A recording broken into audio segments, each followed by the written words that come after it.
एक गांव में एक व्यक्ति रहता था जिसका नाम था भोला, जो कि बहुत गरीब था।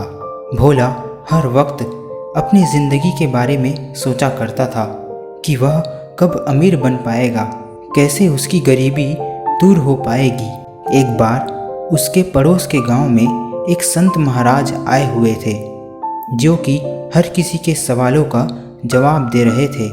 जब भोला को इस बात की जानकारी मिली तो वह तुरंत उस संत से मिलने के लिए निकल गया।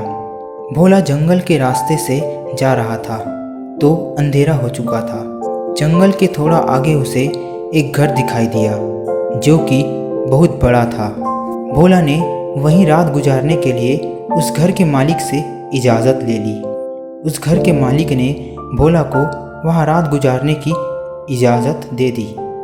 उस घर के मालिक ने भोला से पूछा, तुम उस गांव में किससे मिलने जा रहे हो?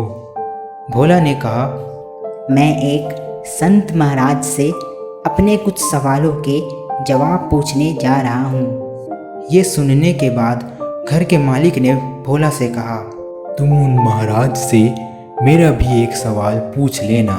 मेरी बेटी 20 साल की है और वो गूंगी है।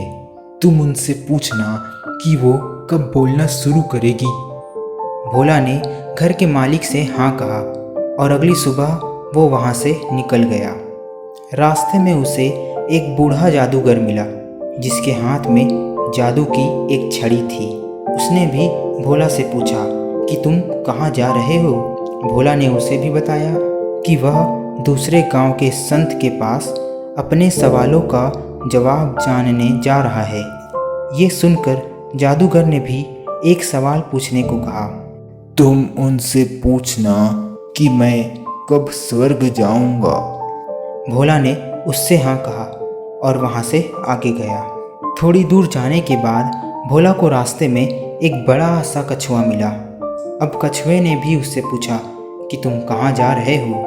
भोला ने फिर जवाब दिया कि वो अपने सवालों का जवाब जानने एक संत के पास जा रहा है। अब कछुए ने भी भोला को अपना एक सवाल संत से पूछने को कहा। उन संत से ये पूछना कि मैं कब एक पक्षी बनूंगा। भोला ने उसकी बात भी मान ली और वहाँ से चला गया। फिर कुछ दूर चलने के बाद भोला उस संत के पास पहुँच गया। फिर संत महाराज ने भोला से कहा कि तुम मुझसे सिर्फ 3 सवाल ही पूछ सकते हो। ये सुनकर भोला सोच में पड़ गया कि वो अपना सवाल पूछे या उन तीनों का। भोला ने सोचा कि मेरी परेशानी तो बहुत छोटी है, उन तीनों का सवाल ही पूछ लेता हूँ। भोला ने पहले कछुए का सवाल संत से पूछ लिया तो संत महाराज ने कहा, जब वो कछुआ अपने कवच से बाहर आएगा तब वो एक पक्षी बन जाएगा। फिर भोला ने जादूगर और घर के मालिक का सवाल भी पूछ लिया।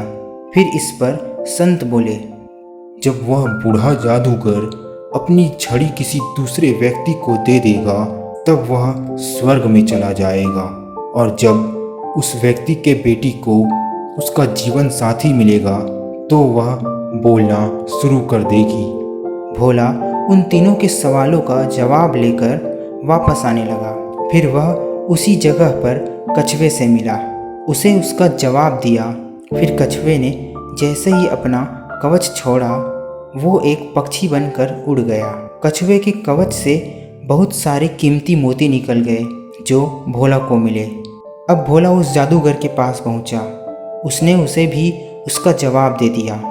ये सुनकर जादूगर ने अपनी छड़ी भोला को ही दे दी और वो स्वर्ग में चला गया। फिर भोला घर के मालिक से मिला और उससे कहा, जब तुम्हारी बेटी को उसका जीवन साथी मिल जाएगा तब वो बोलना शुरू कर देगी। उस घर के मालिक ने ये सुनकर भोला को ही उसके बेटी की जीवन साथी बनने को कह दिया। भोला भी इस बात को मान गया और वो लड़की भी अब बोलने लगी। ये कहानी हमें सिखाती है कि कुछ पाने के लिए हमें कुछ खोना भी पड़ता है।